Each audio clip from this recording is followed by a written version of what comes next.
What's up, everybody? Welcome to another episode of Plant the Spear Podcast. It is officially game week, and I couldn't be more excited. I've already had a couple cups of coffee this morning. I've already watched a Florida State War Chant video about 10 times, and I'm pumped. I'm ready to go. This is one of those episodes you just look forward to. We're going to go through the schedule game by game. I'm going to give my thoughts, quick analysis, and then make a win-loss prediction. And I think this is one of those episodes you just get excited about. And, you know, it also makes you a little nervous, too, because I can see a couple of different outcomes for this team on both ends of the spectrum. And we're going to cover a few things related to that before we get into the breakdown, just kind of giving some of my thoughts on what could happen, what couldn't happen, why I'm excited, and why I'm still hesitant.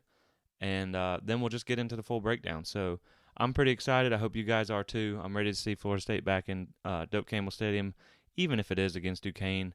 I'm just ready to hopefully get the first win since season opening win since 2016. It's been entirely too long. I'm just ready to have something to look forward to for Florida State football, and I think this year can be a year that's worth being excited about.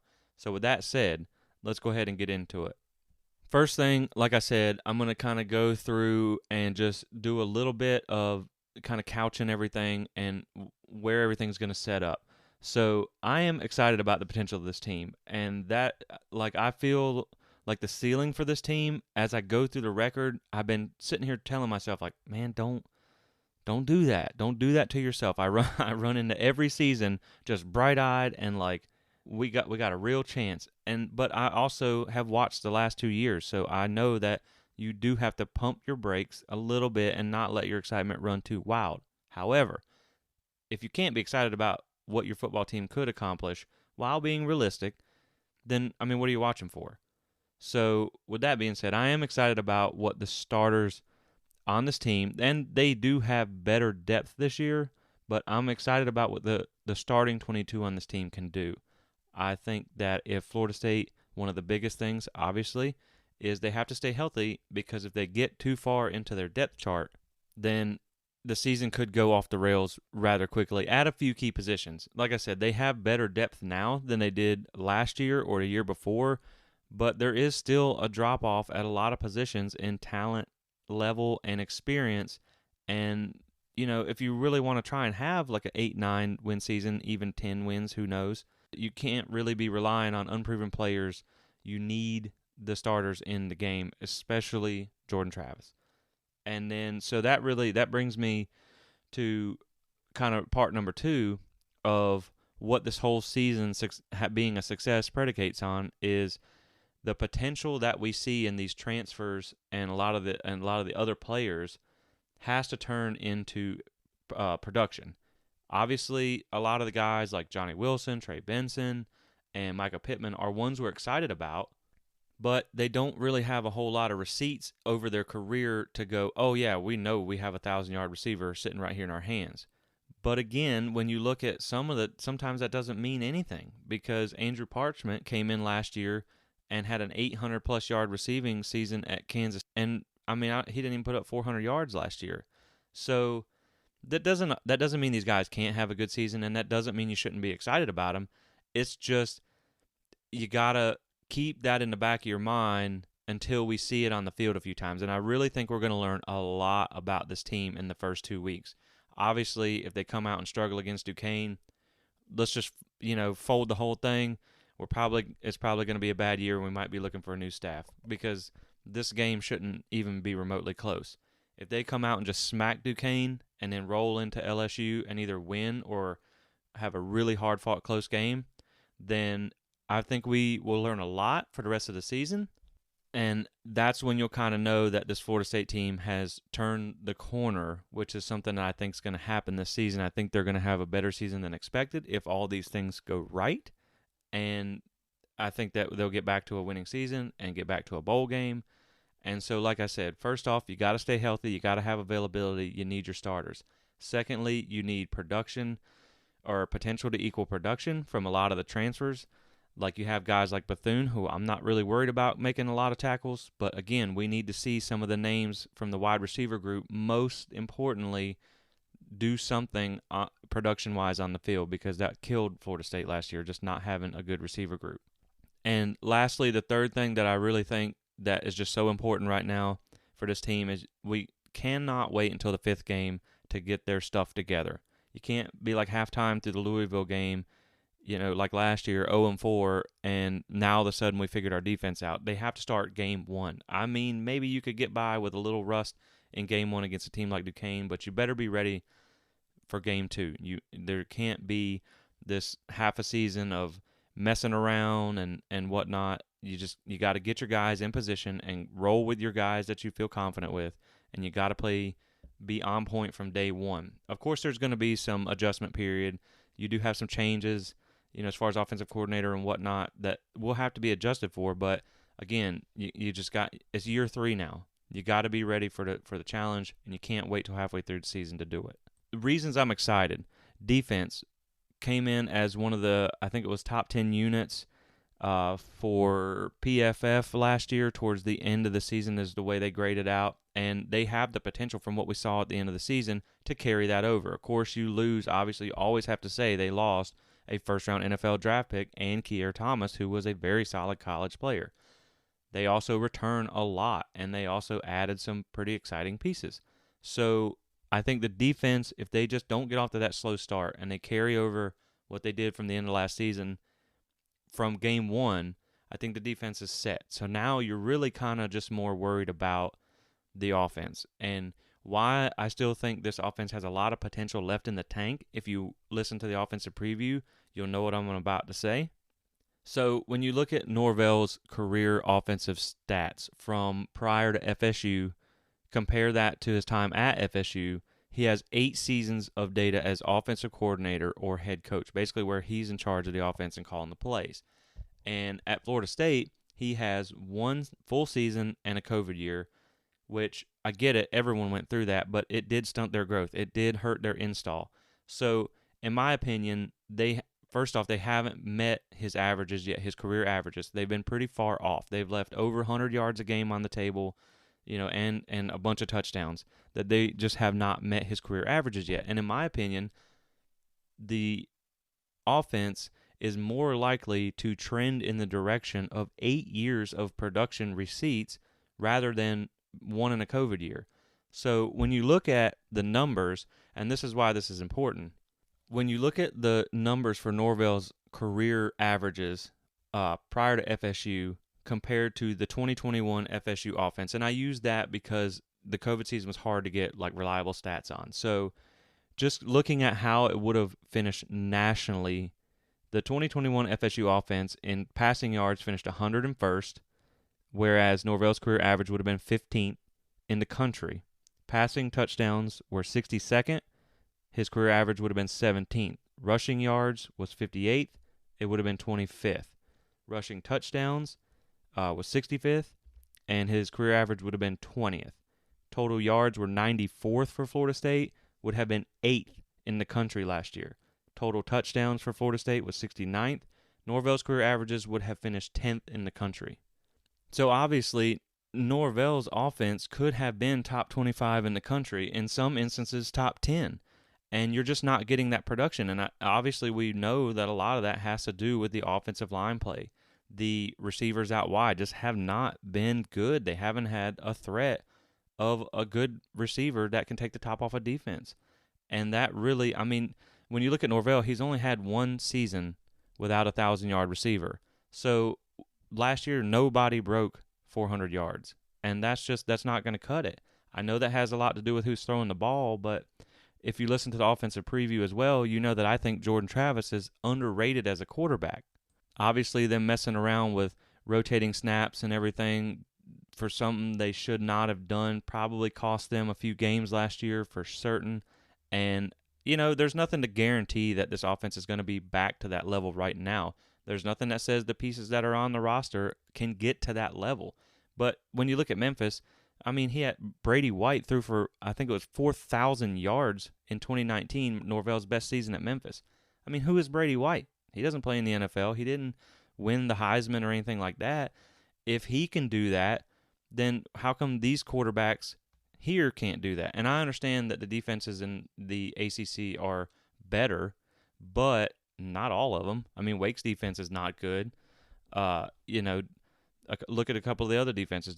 They're average, but they're not dominant. You got Clemson, NC State, and Boston College had a really good passing defense. But other than that, there's no reason that Florida State shouldn't, with the pieces in place and with now more time with install, now with Jordan Travis having a full spring, a full fall, and most of a season of experience, there's no reason that they can't get back to those numbers. And that's why I'm excited about what this team can still accomplish. I think they still have a lot of potential left in the tank. Whether or not they achieve it is still yet to be seen, but it's there. And so that's why I'm excited about the season. I already got myself probably a little too pumped up. I'm probably drinking a little too much Kool-Aid when I look at the final results of what I'm looking at. But when you go game by game, there's a lot of questions on the other teams that make these games winnable for Florida State. And I don't think that, Florida State is obviously not the only team with questions. And now we have at least had some time to do some install, to get some things in place and all that. So I think that there is potential for Florida State to have a better than projected season. But like we said, you got to couch that, because I could see as high as 10-2, and we're going to get into why I see that. I could see as low as 6-6, and we'll get into why I see that too. With all that said, let's go ahead and just start the schedule breakdown, starting with Game 1 against Duquesne. So last year, Duquesne played one Power 5 opponent, and it was against a TCU team that ended up finishing the season 5-7. In that game, they actually shortened the second half to 12-minute quarters, because from what I read on a write-up about the game, they said that it was more of a concern for player safety because Duquesne was pretty much gassed, and they said that their head coach said that a lot of their depth is more like Division III players, and so they just don't have they wouldn't have been accomplishing anything, so they just rolled on with it. So anyway, they lost 45-3 in that game, and Duquesne only put up 137 yards of offense and gave up over 400. They also lost two of their really big impact players. One was a receiver, Cyrus Holder, and he had 629 yards of receiving. That was over double any other receiver on the team. No one else even broke half of that. So he's gone. He actually went as a free agent to the Bears, I believe. And then they also lost their second leading rusher and leader in all-purpose yards, who combined, those two accounted for 42% of their total production last season. So sure, they do return their quarterback, but I mean, this isn't Jacksonville State. This is Duquesne. They don't have depth. They don't have a whole lot of talent, and I don't think the staff's going to mess around with this game. I think they know after the Jacksonville State game that they need to come out and prove a point that was a one-time mistake. And I think they're going to try and run it up a little bit and get the backups in and just use this as a tune-up for LSU while also not completely overlooking it. So I don't think we need to spend too much more time on this. Give me FSU big over Duquesne. I'm going to tack some scores on the end. These are whatever. These are just for fun because it's so hard to predict the score of a game. I'm just going to throw it out there for fun. Obviously, I would almost like to watch the first 2 weeks and redo this after the bye week when we know a little bit more about these teams. But just for fun, we'll throw a score on the end. It's more about whether I think they can win, they lose, and what's their chances. This one, give me Florida State 52-6. There will be a little rust. They might give up a couple field goals, but overall, I think it's a blowout for Florida State to start 1-0 and roll into LSU for Week 2. In Week 2, they got LSU for a big matchup, Sunday, prime time, the main game on that day. Everybody's going to be watching, all eyes on Florida State, LSU, and I think this is a really exciting game. I think it's going to be a really good matchup. There's obviously been a couple developments lately that make you feel a little better. So last year, LSU was not great on offense. They were 80th in scoring, 102nd in efficiency, 96th in explosiveness. They lost 85% of their rushing production from last year, and they just received news. Now, of course, it's going to be appealed, so we don't know whether he'll for sure be out or not. But all signs point to currently John Emery Jr., their former five-star senior running back, is going to be out for the first two games, including Florida State, obviously. And so now they will rely on Penn State transfer Noah Cain to come in, who's a bigger back. I mean, he's a load of a dude. But when you go back and look at his stats, he had about, I think it was like 350 yards last year. He averaged 3.3 yards per carry, and he's going to be behind an offensive line that has question marks. And behind that, I mean, they don't really have any proven production to go on. This is a hit for them.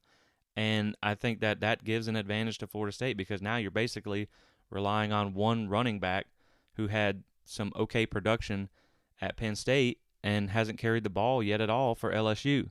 Obviously, like I just touched on, their offensive line, they lost a lot. They basically are rebuilding. They have a lot of questions on the offensive line. It's probably their biggest weakness from what I've read about the whole team, which matches up well for Florida State when you have probably your strongest unit being the defensive line. Last year, LSU was 54th in pressure rate allowed and 111th in sacks allowed.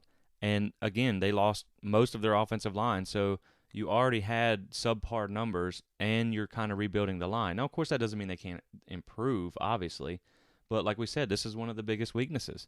Now, when you move to quarterback, you have Jaden Daniels, who obviously we know now is going to be the starter. And, you know, he really had a good season in 2019, but 2020 and 2021 weren't near as good. And I'm not sure if that had a lot to do with Arizona State, his game, whatever the case may be. But, I mean, he is a good he's a dual threat quarterback that can run pretty well.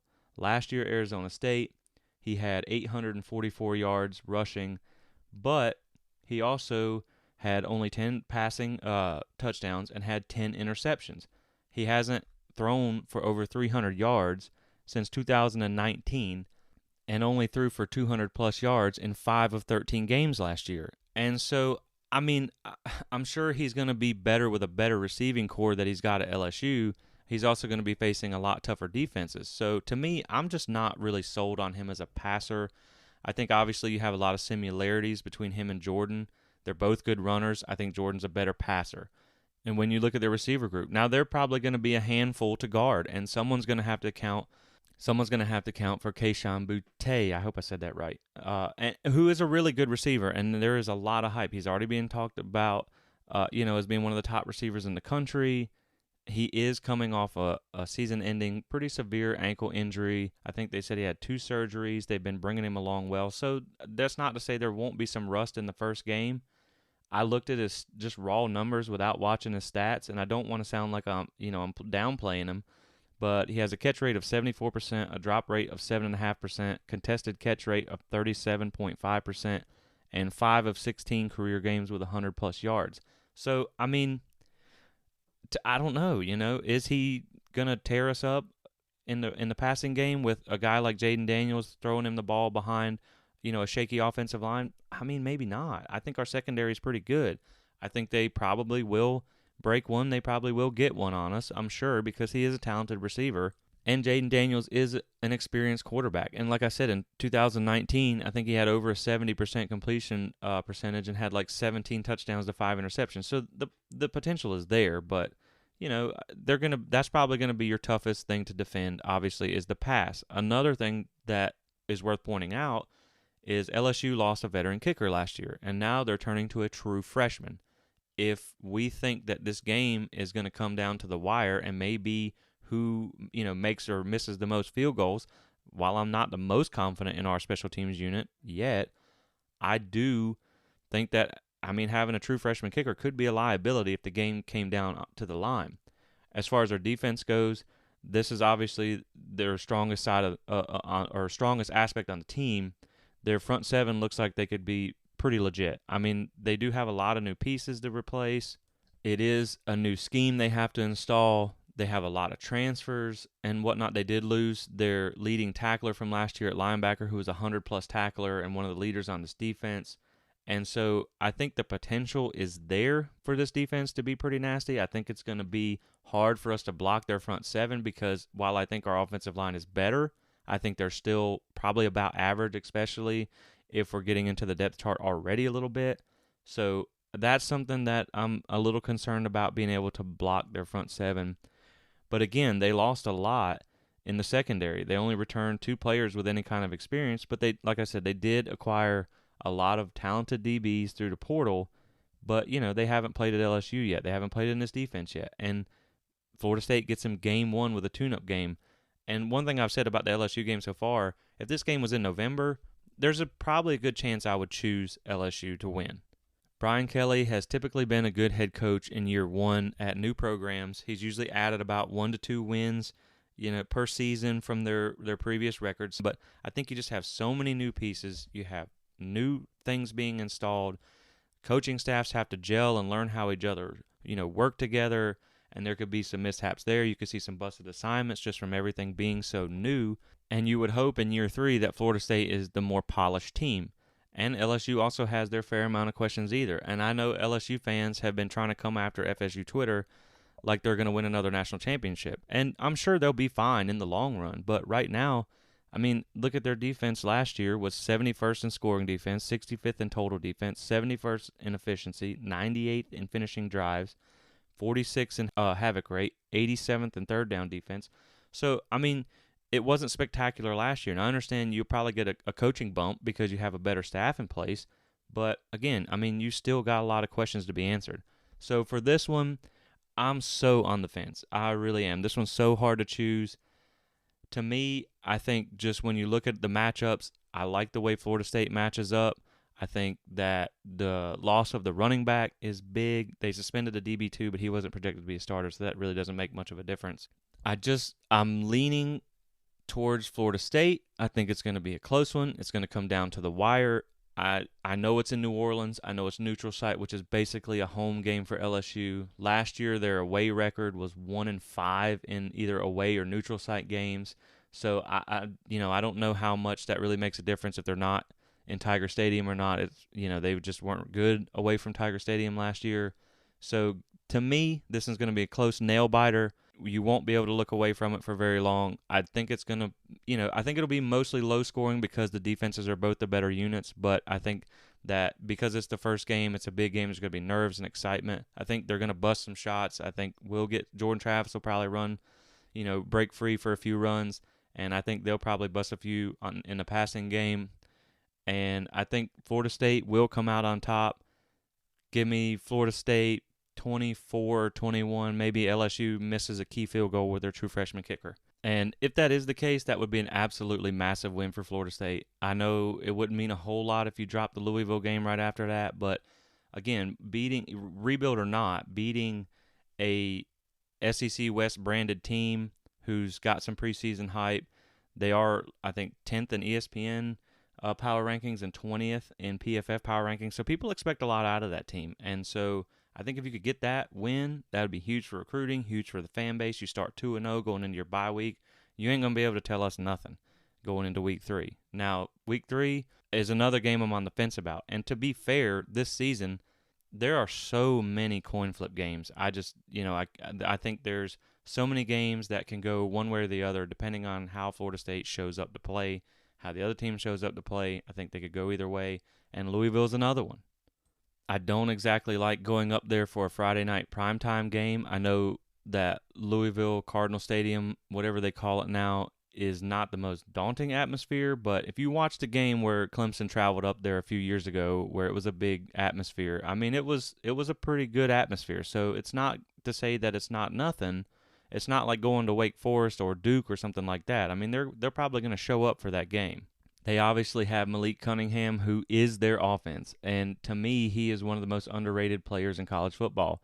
Last year, he put up over 4,000 yards of offense and almost 40 touchdowns. He's a very gifted runner. He had over 1,100 rushing yards last season, and his passing game is getting better. Now, one thing that a lot of people seem to be overlooking when they predict us to lose this game, because a lot of people are, is they got their receiver room raided by the portal last year. They lost 3 of their top 5 targets in the receiver room, which were all their best players in that group, obviously. So you look at what is Cunningham going to be able to work with when he comes back this season as a passer. They did bring in a guy from Central Arkansas who was a 1,200-yard receiver last year, and while that's nice, is it going to translate to the Power 5 level? What is the depth like behind him? They might have one good guy, and then they don't really have anyone else that scares you. Obviously, that remains to be seen because they could have another breakout candidate. But right now, it looks like receiver depth is an issue, and they're relying on a guy, who hasn't played at the Power 5 level yet. They do have a good tight end. He was, Marshawn Ford, he was a consistent target. He had 0 drops and was tied for the 3rd highest contested catch rate in the country last year. So he'll be a load to cover there. And then they did add a Tennessee transfer, Tyon Evans, who was on pace to be one of the better backs in the SEC before he got injured. And so, again, it's like LSU. They have some pieces, but we just don't know what they're going to do. They don't have a lot of proven production similar to ours, where you can just go, well, that guy's going to be a problem. So then when you look at the Cardinal defense, they had a lot of veterans last year, but they weren't great. They were 77th in scoring defense, 84th in total defense, 84th in both pressure and havoc rate, 112th at finishing drives. They were 96th in EPA per pass and 95th ranked passing defense. So they definitely have, they were below average last year, and they have a lot of room that they need to improve if they want to have a good season.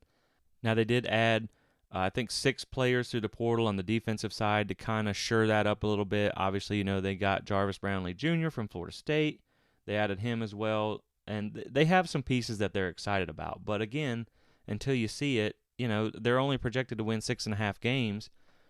So obviously somebody's not that high on them for some reason. And I think that this is a very winnable game, especially when you consider Florida State has a bye week. They'll have already had a tune-up game, a big test, a bye week to get an extra week to prepare for Louisville. Louisville is going to be coming off a game playing UCF, and if you watched that game last year, it was a barn burner. It was a hard-fought game. So they're not going to be able to look ahead to Florida State. They're going to have to focus on UCF, and they might be coming off an upset, if you consider that an upset, of course. So to me, this is a very winnable game. This is another coin toss game. I'm worried about how Florida State plays on the road. I'm worried about Cunningham, them being able to contain him. But when you look at last year, they were on pace to spank FSU, and then they finally figured everything out on defense and shut Louisville out in the second half. Florida State also outgained them in that game by, I think, 60-something yards. So I want to pick. I initially did pick Florida State to win this game by something in like more of a shootout type score, something like 30 to 34-30 Florida State. But then I keep telling myself, well, they're probably going to lose to somebody, and you've already got them at almost like 10 wins. So, but again, when I just look at the schedule and I be honest with myself, this is an eminently beatable team for Florida State. But, maybe there's a little bit of a letdown. Maybe they lose to Louisville. I don't know. Me personally, I still think they can beat this team, even on the road. We'll see. And, of course, when I make these predictions, I'm obviously predicting this as Jordan Travis stays healthy for pretty much the whole season, along with everyone else, and they bring their A game. And I think if they can do that, tell me why that Louisville team is not beatable. You have a good quarterback, and, that's really it. He is their offense. He is their production. He's like Sam Hartman to Wake Forest. Wake Forest went from a 10 to 11 win prediction or projection down to, some people are thinking 6-6 or 7-5 with Hartman being out indefinitely. Now they say he's going to return, but nobody knows when. If something were to happen to Cunningham, the same thing is going to happen to Louisville. They're probably going to fall off a cliff. So that's just something to keep in mind when you look at this matchup, is their whole hope is tied to what Cunningham can do this season. And of course they can improve in other areas, but I think this is a very beatable team for FSU. Next on the schedule is Boston College. You get them at home this year. We all know last year that they had a lot of help from the ACC refs doing what ACC refs do. They made a lot of horrible calls, which all seem to go Boston College's way. Normally, I don't even like to consider that as an excuse. However, if you watch the game, you know how bad it was. That aside, looking at Boston College, again, you have statistically last year, their offense was, it was just awful. They were 112th in passing success rate, 98th in passing efficiency, 93rd in scoring offense, 103rd in total offense, and to to be fair, they played a pretty weak schedule too. Obviously, throughout the season, Phil Jerkovic got hurt, and he was out, and then they thought he was going to be out for the season, and then he came back, but he was inconsistent at best, and, they had kind of put all their chips in the table on him. And even when he came back from the injury, maybe he shouldn't have come back yet, but he just was very inconsistent. One of his worst games came against Florida State. He had a 41.7 completion percentage and only threw for 148 yards with 1 touchdown and 1 pick.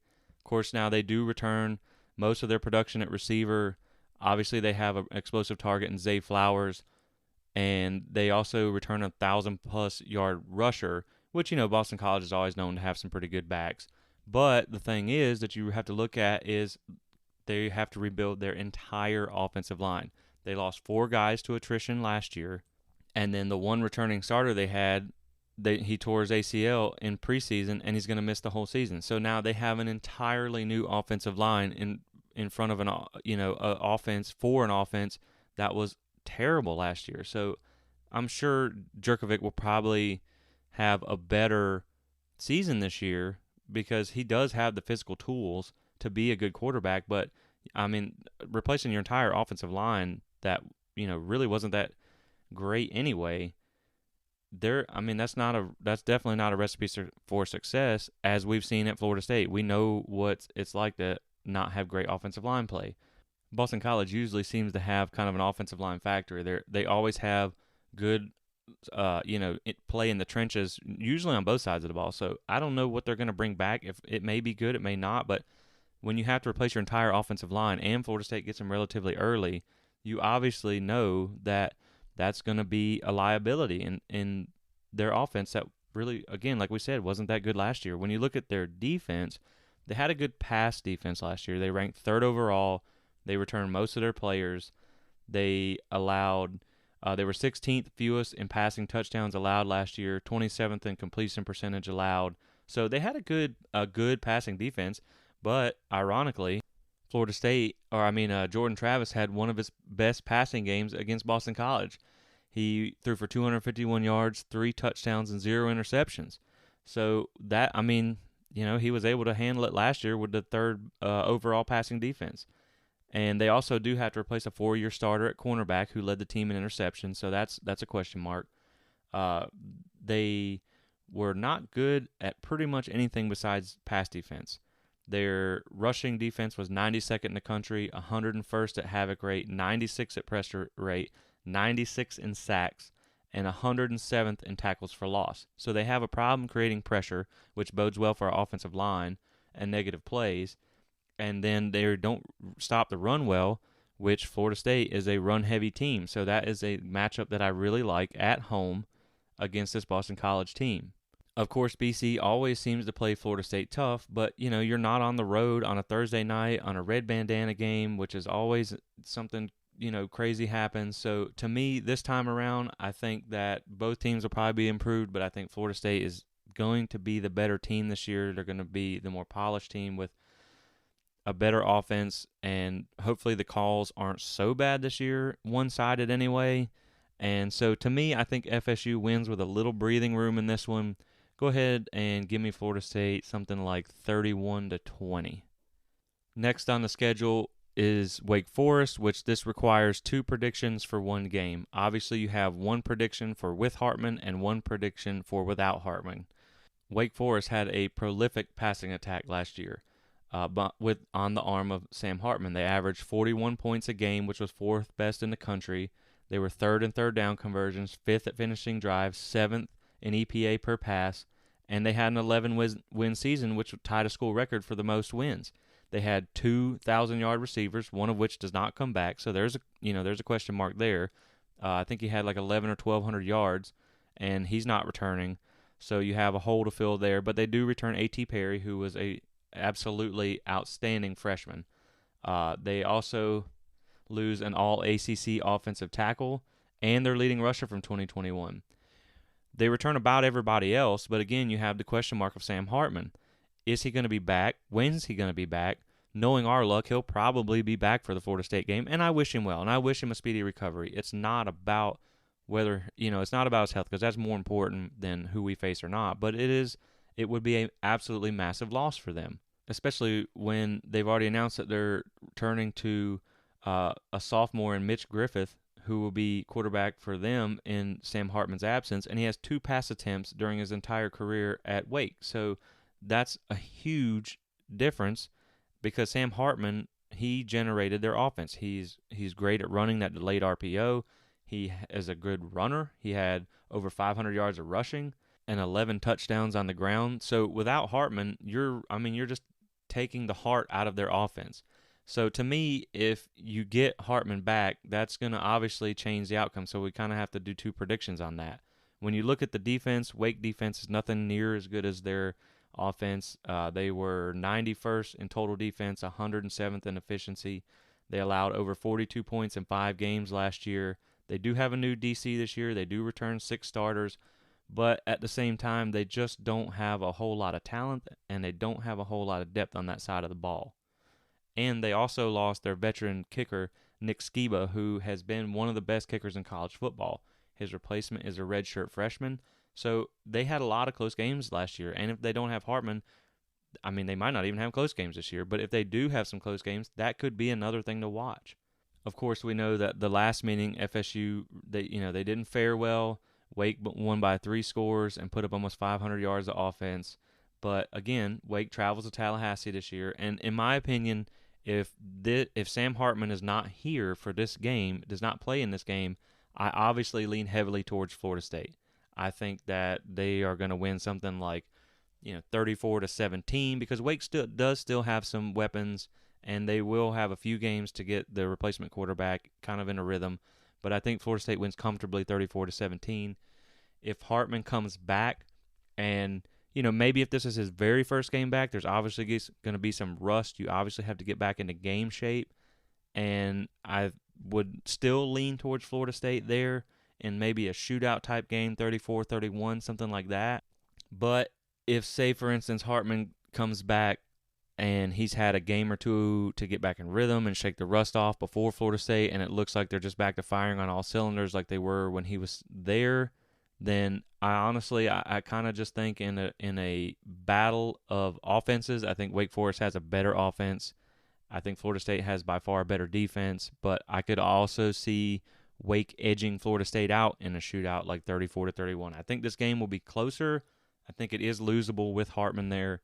I think it's very much winnable without Hartman there. So if he's not there, give me Florida State for the win. If he is there, depending on when he comes back, I'll probably lean towards Wake Forest, but we'll just have to wait and see. That one, again, you just really can't say right now.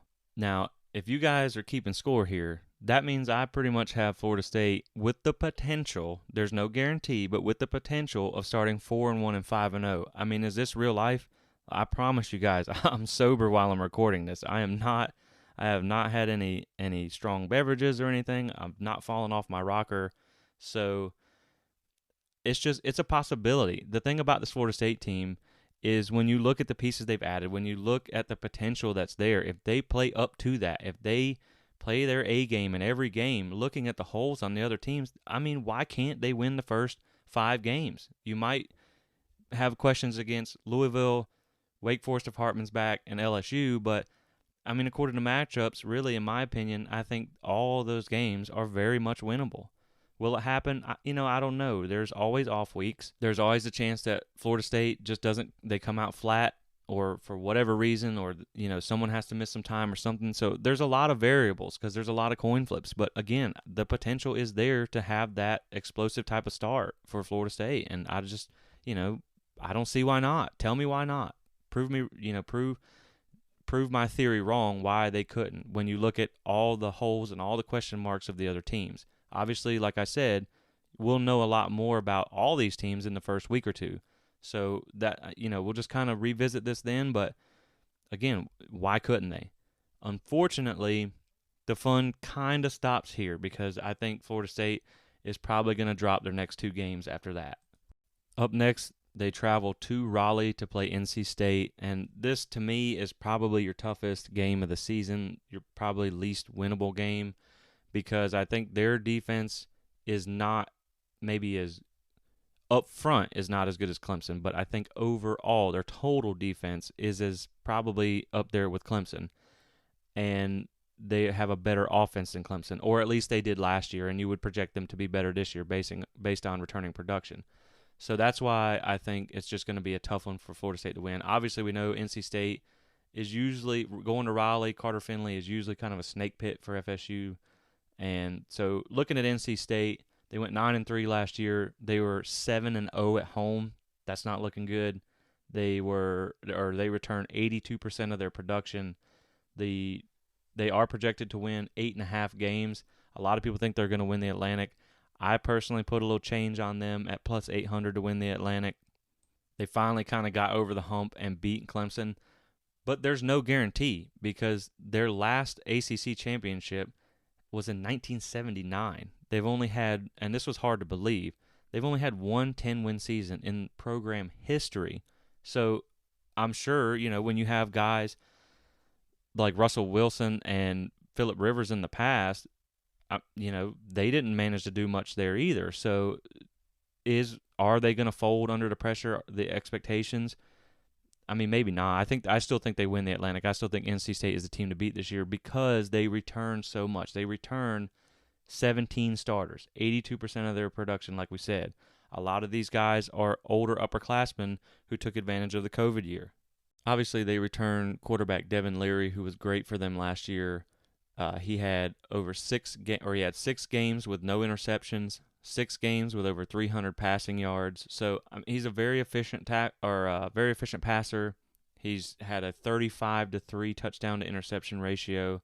I mean, the guy's just a good quarterback.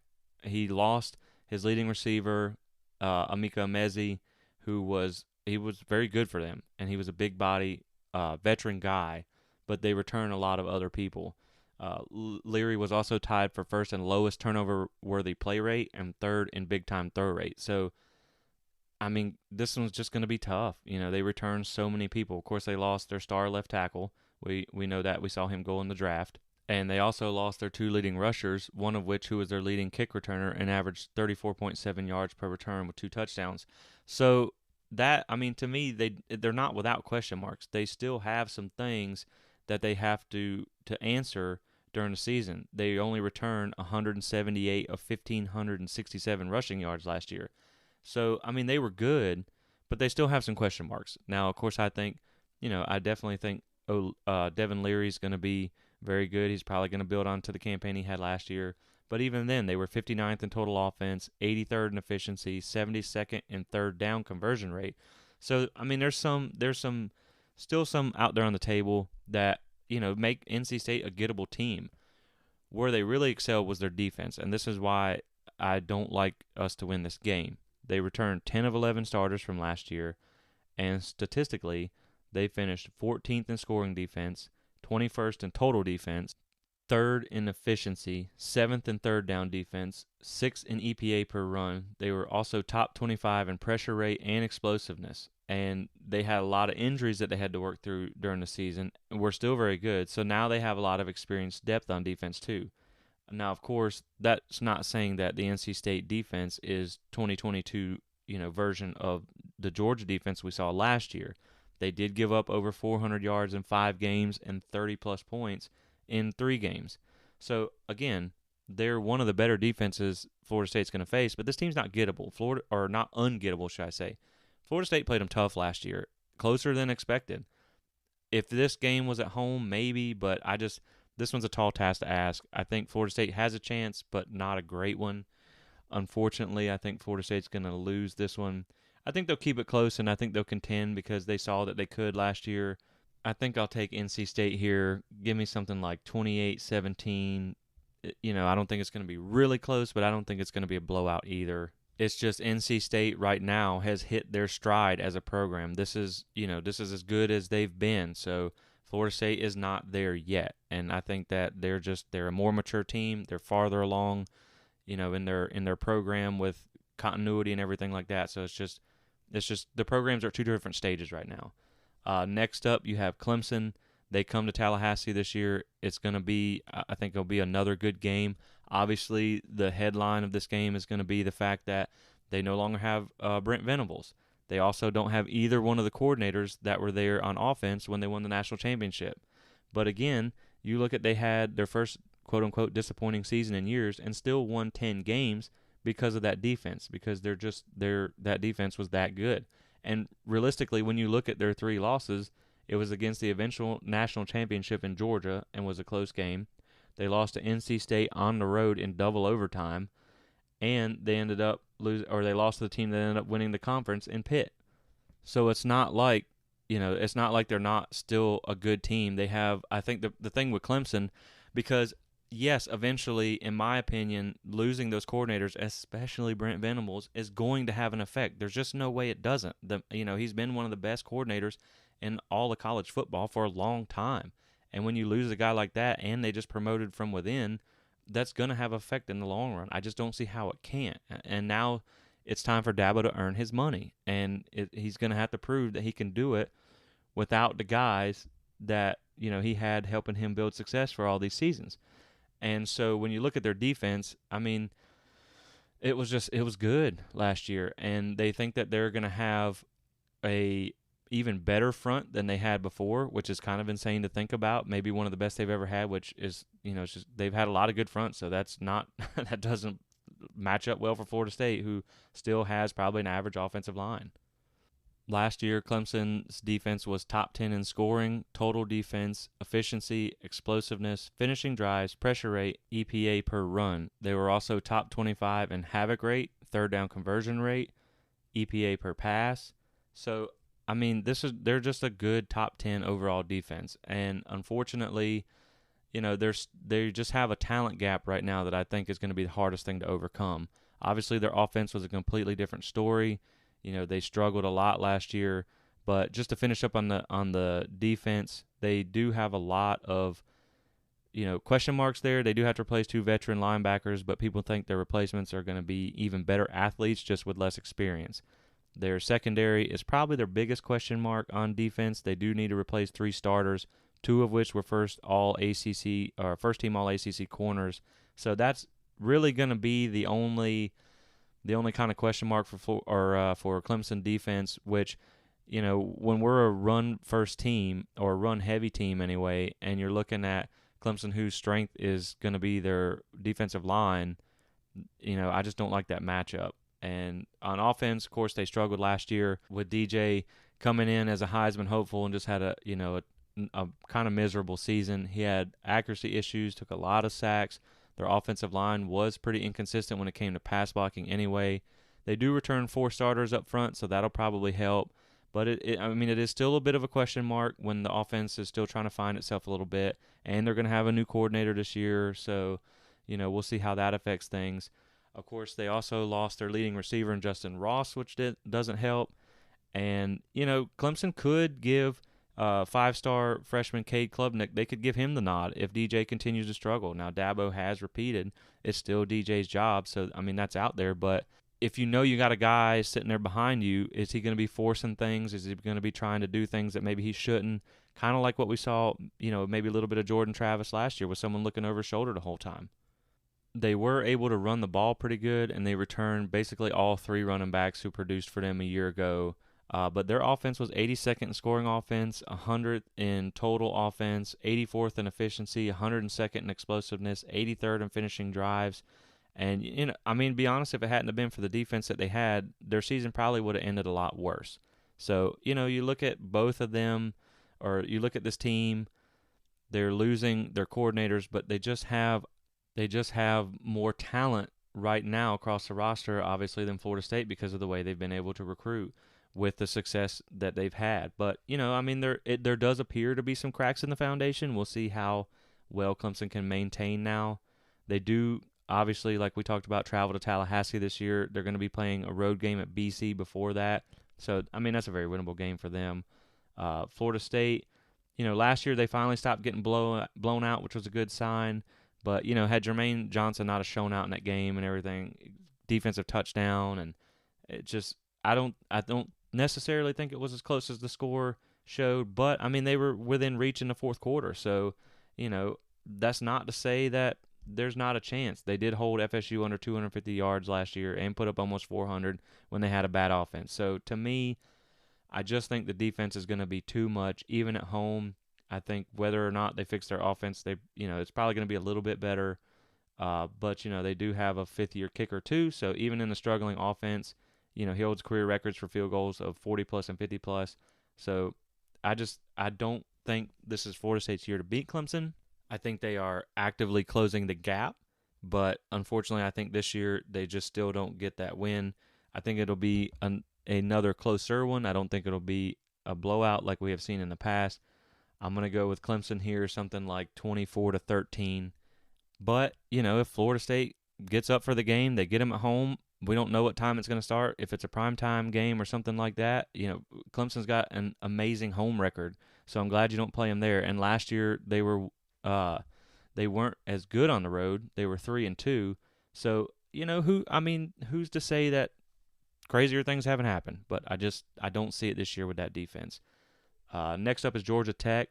Obviously, Jeff Collins is kind of on the hot seat right now. They've not been able to put anything together. I understand that, going away from the triple option, that's a tall task. But he's had 3 straight sub-500 seasons. And while, Paul Johnson and the triple option might not have ever won anything significant, they were always okay. They always made bowls. So I think the seat is getting a little bit warm under him. They did make some wholesale changes on the staff this year, which obviously leads you to believe he probably knows it's getting hot too. So when you look at the Georgia Tech offense, it wasn't good last year, but you thought maybe coming into this year with Jeff Sims, who can run the ball well, and Jahmyr Gibbs, you got something to build around. Well, then Gibbs hits the portal and is now at Alabama. So, that was a monumental loss for them. He was their leading rusher, second leading receiver, and leading kick return. So, that's a absolute massive loss for them. And to make matters worse, they also lost their second leading rusher, third leading receiver from last season, and they only returned 2 starters on offense and 49% of their production as a team. So Georgia Tech, it's almost like they're in a rebuild within a rebuild, and it's just I don't think it's gonna bode well for them. Now they do have Akron transfer Zach Gibson, and I'm gonna butcher this. Clemson's backup, Tyson Pomacan, you know who I'm talking about. But he came over from Clemson, so they do have someone, if he struggles again, they have someone with some potential behind him. But they were 95th in scoring offense, 93rd in total offense, 81st in efficiency, 106th in finishing drives, and 110th in pressure rate allowed. So, their offense just was all kinds of bad, and they lost most of their good players. They can still run it okay with Sims at quarterback, and they did add a few pieces through the portal, but, it's going to be a tough season for them. And as bad as their offense was, the defense was even worse.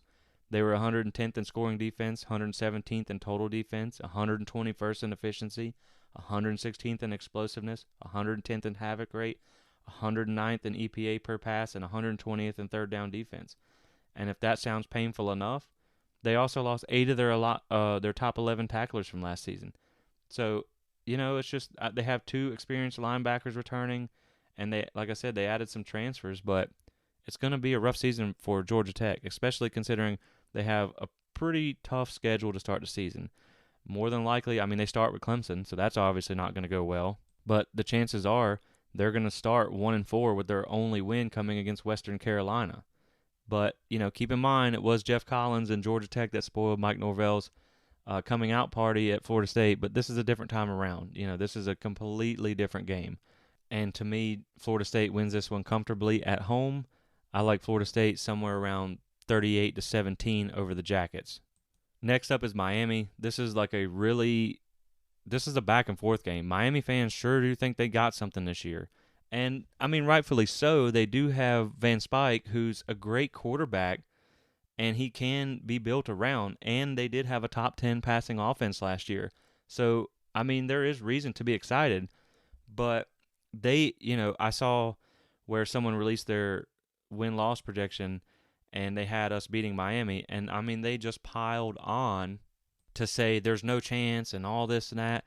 But to me, when I break down their team, So you lose both leading receivers from last year, which were very good receivers for them. You had Mike Harley and you had Charleston Rambo, who were, two of their better receivers, really all-timers at Miami when you look at their stats, and they won't be easy to replace. But that's not to say they don't return some pieces in the receiving game. They do have tight end Will Mallory, who's pretty good. Their offensive line their tackles are solid. They were 13th overall in pressure rate allowed last year, which was very good. But they do have some concern on the interior. And so you might have some offensive line issues there. Obviously, Cristobal, his history is as an offensive line coach, so, they might be coached up, but they still have some questions until they get the guys in there. I mean, I know Miami fans are hyped up about their recruiting right now, but those players don't do you any good this year. And when you look at Cristobal's history as a coach, we know he prefers a run-first offense. And people will think, oh, well, good thing they have Tyler Van Dyke because that's going to be where their success comes this year. But in a run-heavy offense, even when Cristobal had Justin Herbert at quarterback, who, obviously Tyler Van Dyke is projected to be a good quarterback, but we know Justin Herbert is a good quarterback. And even with him, over the seasons that he had him, they only threw the ball on average 46% of the time at Oregon. So if your strength is a passing offense, but you're a run-first offensive-minded coach, that doesn't really make a whole lot of sense. And then when you look at their coordinator, I looked at his numbers while he was at Michigan, and one season they they threw it above 50%. The other 2 seasons that he was there, they threw it even less than Cristobal did at Oregon. And when you look at their running backs, of course you return Jalen Knighton and Cameron Harris, who are not bad backs.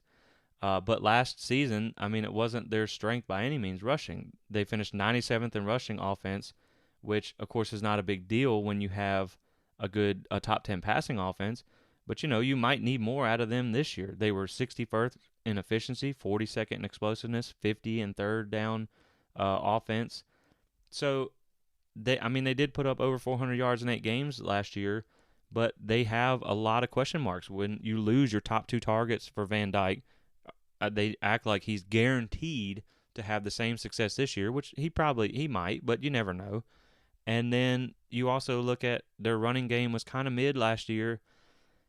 They got some questions up front. They got a run-heavy-minded coach and offensive coordinator, and your strength is your passing game. To me, when you look at that to me leans advantage Florida State. So when you look at their defense, it was okay, but it was far from great last season. They were 82nd in scoring defense, 75th in total defense, 102nd in passing defense, 42nd in efficiency, 97th in finishing drives. You remember they had like 1,000 missed tackles. And so, you get Kevin Steele as the new DC. They got a whole new staff over there. He does have a pretty good track record as a defensive coordinator. Their secondary was suspect at times last season, but they had a lot of inexperienced guys who all returned this year, so they probably will be better. Their linebackers, they were kind of an underwhelming group.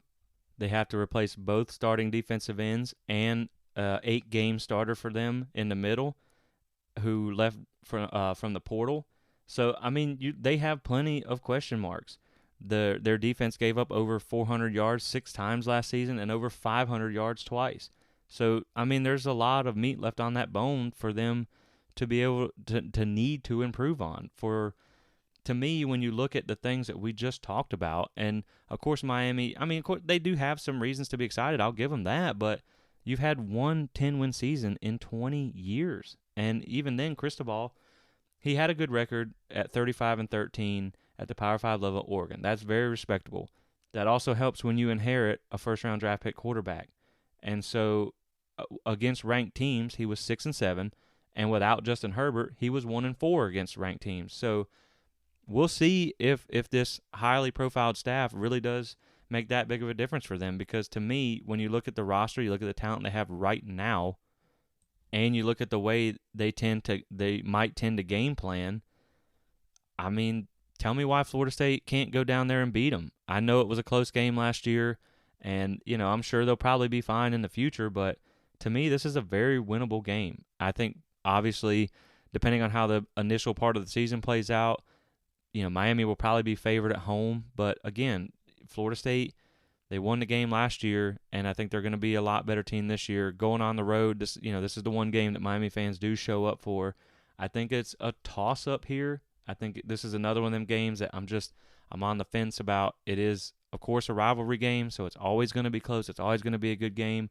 But again, I see another win here for Florida State, or at least a very winnable game. So to me, I think you could maybe chalk this one up to Florida State, something like, who knows, 21-20, something exciting like that, maybe 31-30, a thriller type game. And I already know Florida State's going to get up for this game, so I don't think it's going to be an issue of coming out flat. And I mean, obviously Miami does have some weapons, and Tyler Van Dyke is a good quarterback, but I think they're gettable by Florida State if they show up and they play their A game. Of course, it's still a toss-up, but I wish it was at home again this year. I think that does help a little bit, but, I still think Florida State can pull this one off.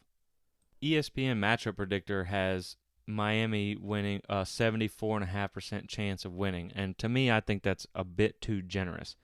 This is a 50-50 game to me. I don't think it's 75-25 by any means. So, you never know. You just never know in rivalry games. You never know what can happen, but I do think I like Florida State. Again, I like Florida State in this one, but, they have to show up and they have to play, and they have to play at a high level because this isn't going to be easy. Miami's going to be pumped up and ready too. Next up is Syracuse, and this one, unfortunately, this has trap game written all over it. I know that there was a prediction for them to lose to Syracuse on Twitter, and people came and absolutely tried to rip the guy for it. I don't think it's a bad prediction. I don't necessarily agree with it, but when you look at you're coming off a game like Miami, it's either going to be an emotional win or an emotional loss, and you have to travel all the way up to New York for a sleepy, boring game that's probably going to be noon or 3:30 or something like that. But at the end of the day, if Florida State can just avoid the trap game, if they can avoid coming out flat, I think this is obviously a very winnable game for them. Dino Babers needs to have a good season at Syracuse. He's 29-43 in 6 seasons, hasn't made a bowl since 2018, and they were very oddly inconsistent last year. For instance, they lost to Wake, Florida State, and Clemson by a combined 9 points. And, really, for Syracuse, losing to Wake and Clemson by a combined 9 points is pretty good. But then, at the end of the season, they ended with 3 straight losses to Louisville, NC State, and Pitt by a combined 79 points. So they're only projected to win 5 games this year. The matchup predictor gives Florida State a 61% chance. They were only 3-4 at home, which wasn't exactly great. And to be honest, they may have an interim coach by this point. Who knows how interested they're going to be. And I think that this is obviously a winnable game, but Syracuse, they are challenging to beat at home sometimes. On offense, they had one of the better running games in college football. They have a stud running back in Sean Tucker. He was 12th in explosive run rate.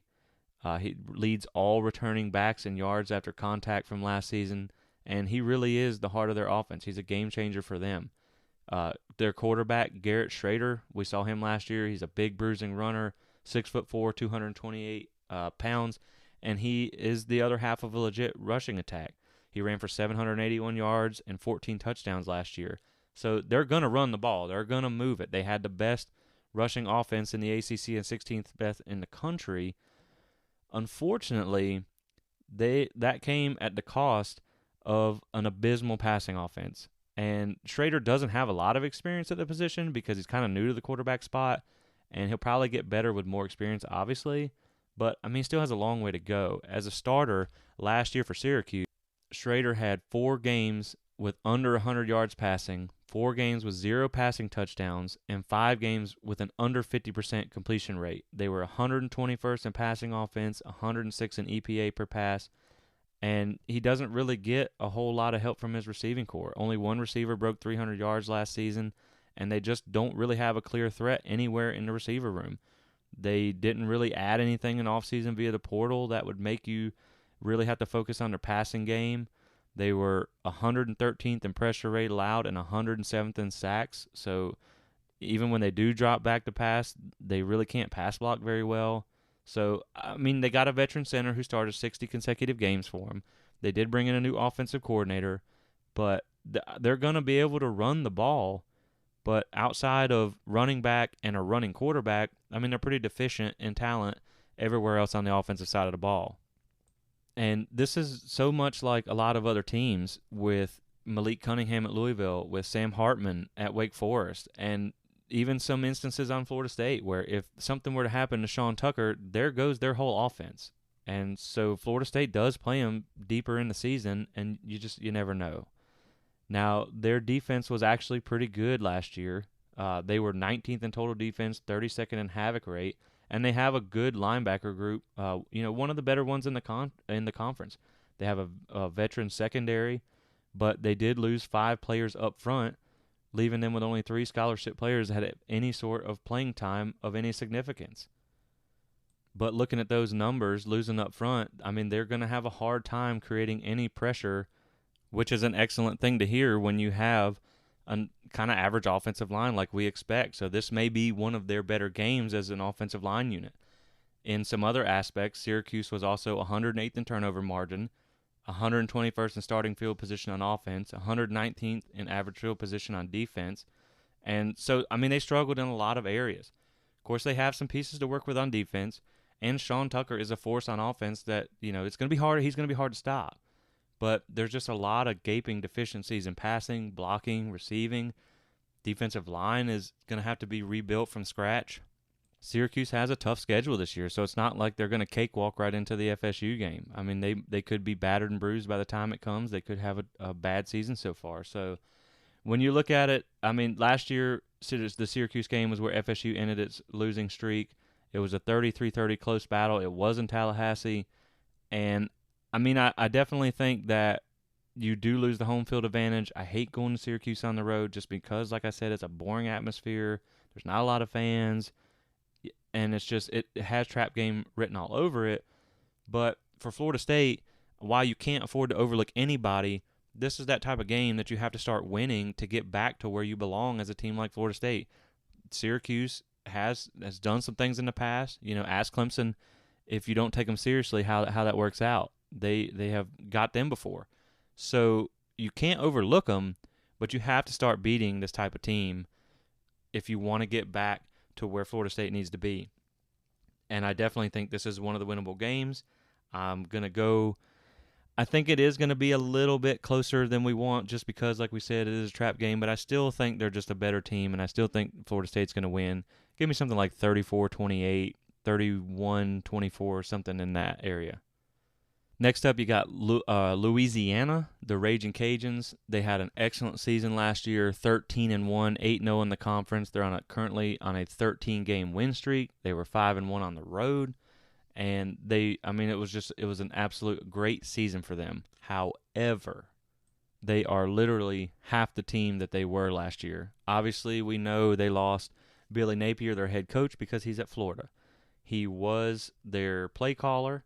And so that's a huge loss already. They played one game against a Power 5 team last year, and it was against a 5-7 Texas team, which they lost. It was their lone loss of the season.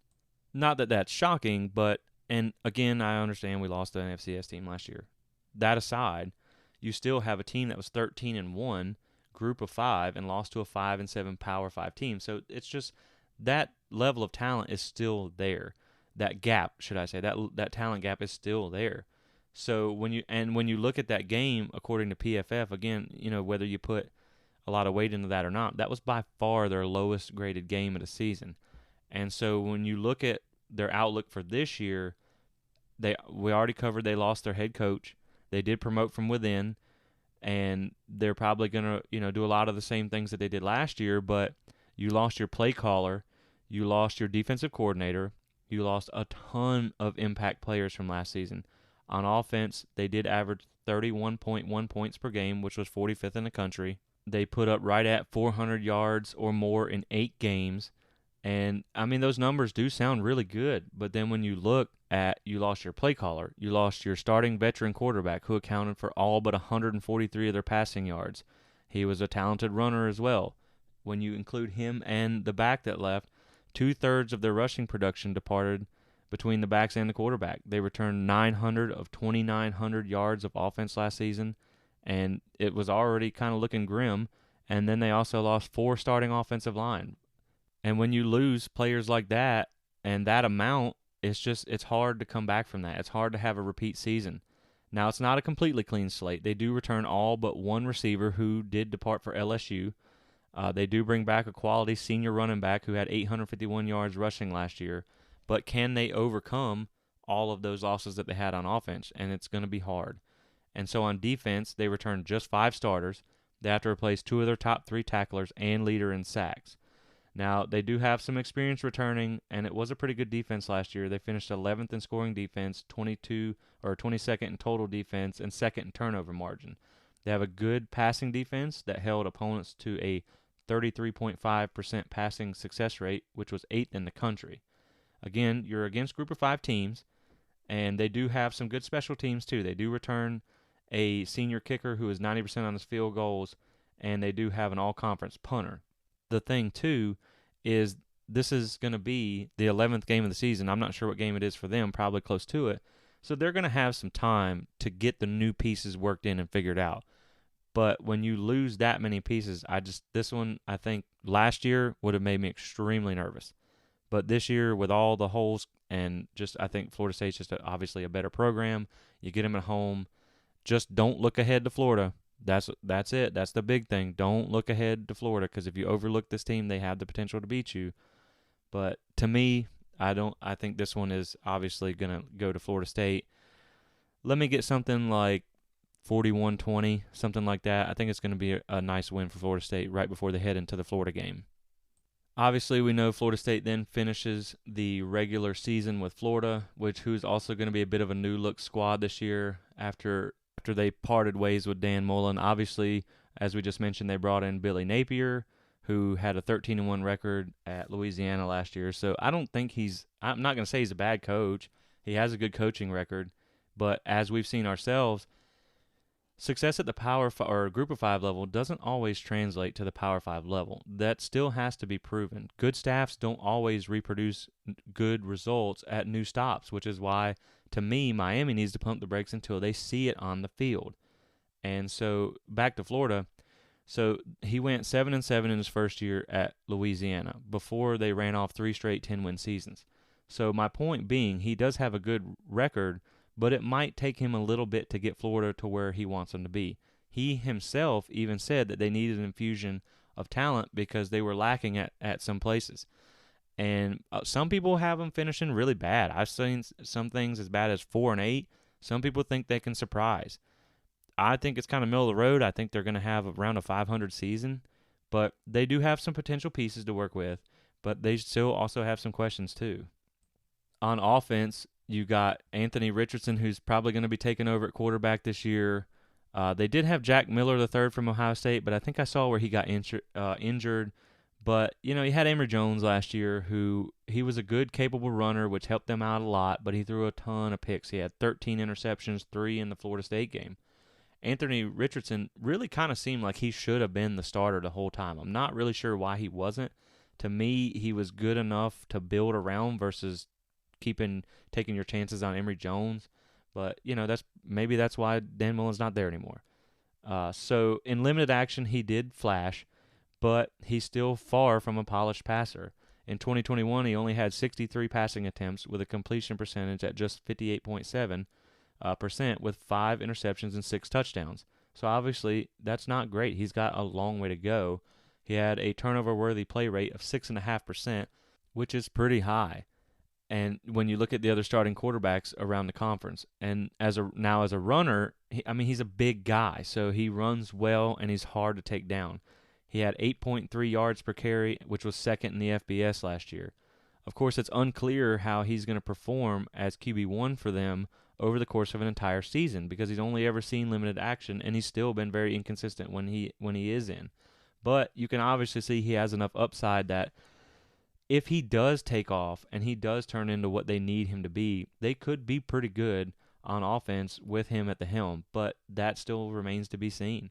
And when you look at their rushing attack, Emory Jones, he accounted for 817 yards last year. So while he may have thrown it to the other team a lot, he was good at running the ball, which helped keep their offense alive in a lot of situations.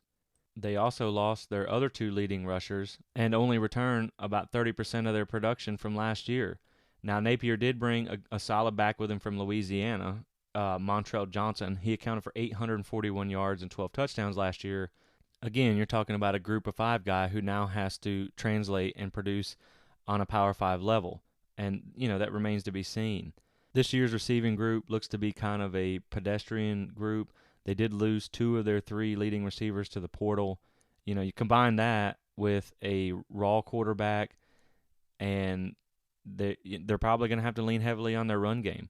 Their offensive line, they returned 3 starters, and they also added an experienced guard who followed Napier from Louisiana. And they're an experienced unit who is probably going to be kind of, like FSU, average to above average, but they've not really been impressive. They've had issues with blown assignments and whatnot. So, we're not talking about like a Wisconsin-type offensive line or something like that. On defense, they were middle of the road in most categories. They were finished in the 50s in efficiency, explosiveness, pressure rate, and finishing drives. They were 73rd in scoring defense, 85th in rushing defense, and 86th in havoc rate. So while they do have some pieces to build around, and they do return 8 starters from last season, I'm sure they will probably be improved because Mullen never really had good defenses while he was there. He always touted like, oh, we put up this amount of points, oh, we put up this amount of yards while the defense struggled. And so they may get better, but they still have a lot of question marks. And, in my opinion, they're still a shoe's throw away from being a dominant defense. But when you look at last year, this game was obviously a huge letdown. And, depending on which way you look at it, of course, Emory Jones throwing 3 picks really kept FSU in the game. And Jordan Travis also missing time didn't help either. But to me, I just think that, I think across the board, Florida might be a little better as far, they don't have as many impact players, but I think they have a lot of experience and decent players across the board. I think they'll be fine with Napier moving forward, but like we said, it's going to probably take a little bit. And this is going to be kind of a rare Friday night game in Doak, prime time. They've already locked that in. I think it's going to be an electric atmosphere. And, you get Florida at the last game of the season. So, obviously, they're going to have time to figure some things out. They're going to have time to get some experience in the new system and whatnot. So, I don't think it's going to be like LSU where you're catching a new staff off guard. A lot of people have us losing this game, and in my opinion, I don't necessarily see that because you get them at home. Like if you were in the swamp this year, last game of the season, Florida's rolling, Anthony Richardson turns out to be who they want him to be, you might have a hard time. But to me, in year 3 under Norvell, you should be more consistent, and you should be able to beat a team who's in year 1 of their own rebuild with, unless, obviously, Anthony Richardson's like Tebow 2.0 or something. But if he's as inconsistent as we've seen in the past and with the question marks they have at home on a Friday night, which is going to be a crazy atmosphere, I already know it, I don't see why Florida State can't win this game either. To me, this is another toss-up. I think they will be looking for revenge from last year. But, this is another toss-up game. And really, so when you keep score at the end of things, now that we've covered every single game, when you keep score, we're looking at somewhere in to me, the ceiling, rather than necessarily give I think Florida State is going to finish this. I think it's more appropriate to say, I think if Florida State stays healthy, Florida State plays up to their potential, and they don't have letdowns consistently, I think Florida State's ceiling is 10-2 with losses to Clemson and NC State, just because I don't think Florida State can block their defenses, and that's just going to be too much to overcome. Like I said, both of those programs are in full stride. Maybe not Clemson, but they still are a pretty good program. So I do think that those 2 games are the least winnable games, and then just about every game other than that, besides Duquesne and maybe Louisiana, is probably a toss-up game. I think Boston College, I'm a little more confident in that pick, and possibly Syracuse, but a lot of these are toss-up games. So on the flip side, if FSU comes out flat, if they take forever to get in mid-season form or whatever, and or say these receivers don't live up to the potential that we think. They have to dig into the depth chart. The offensive line just isn't as proved as we want them to be. Then, I mean, there's nothing stopping Florida State from also going 6-6 or 7-5. And I know that's not what we want to hear, but they still have to show it on the field. I'm starting to buy into this team, and I think they can be much better, especially with the things we talked about on offense and seeing the way they've improved, and not only on the field, but in physical condition working with Storms. I think they have the potential to get to a good number of wins. I think there's probably going to be a letdown somewhere. There may be something that happens injury-wise or something that costs them. Hopefully not, knock on wood. But I do think Florida State's probably going to finish somewhere around 8-4. I would put the losses, like I said, at NC State, Clemson, maybe most likely Louisville on the road, Wake if they have Sam Hartman, and we'll just have to see on the other ones. But I think Florida State, their ceiling is very high this year if they come out and play like they can. If they don't, it could be a very disappointing year. I still think they finish above 500. I still think they make a bowl. And, we'll just have to wait and see how it plays out. But I am excited about what they can accomplish. I hope you are too. I know this preview ran a little bit long, a lot longer than I wanted to, but I really just wanted to dig into the schedule and show you guys why I have the prediction that I have, because in the preseason I was kind of like, okay, well, 6-6, 7-5 maybe, because you got some really good teams on the schedule. But then when I started digging deeper, I looked at a lot of the holes that they had, and I felt like the potential for this team to have a better season went up a lot when I started looking at the other teams and the holes that they had to fill and the deficiencies that they had. So that's why this one went a little longer, because I wanted to just kind of give you guys a view through my eyes of what I'm seeing and why I think Florida State has the potential to win 8, 9, I don't want to say 10 games, but a ceiling of 10 games. Again, it's going to come down to how much they improve up front and out wide more than anything, because they just didn't get almost anything from their receivers last year, and that has to change this year. You can't make Florida State a one-dimensional team and they load the box and force Jordan Travis and everybody and this offensive line that's going to be kind of average to just power run over everybody. Norvell is back to calling plays this year, and you have Atkins as offensive coordinator, which can call to the strength of the offensive line, which I like. And so, again, Florida State has a high ceiling. They also have a little bit of a low floor, but I think it's better than we've seen in the past, as long as things go right for them. So with that being said, I guess we'll go ahead and wrap it up here, because we did run so long. But if you guys stuck around, I really appreciate you guys listening. I hope that you guys got something from this. I hope this gives you a better idea of what the schedule looks like and what Florida State could do. Like I said, we're going to learn a lot about this team in the first 2 weeks. If they struggle against Duquesne and, maybe get smoked or something by LSU, we're probably going to be in for a long one. I just don't see that being the case this year. I really don't. And if they can start 2-0, maybe even 3-0, I'm going to feel really good about what this team can accomplish. You guys make sure to follow us on social media so you can keep up with us during the season. I'm excited to start actually getting to cover some football games.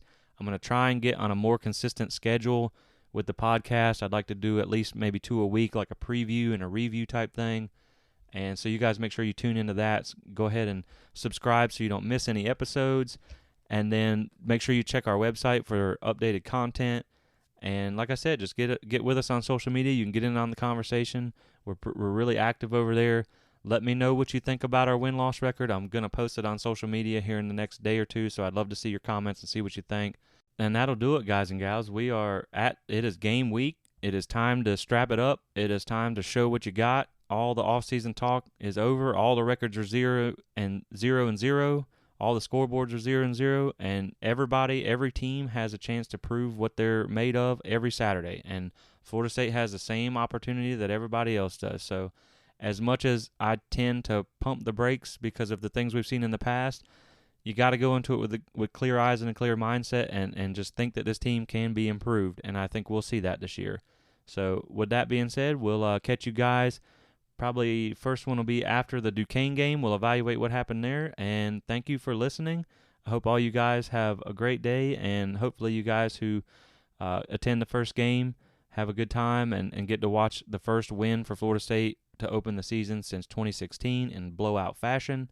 And then we'll move on to LSU, and I hope to see some of you guys down there. Thanks again for listening, and go Noles.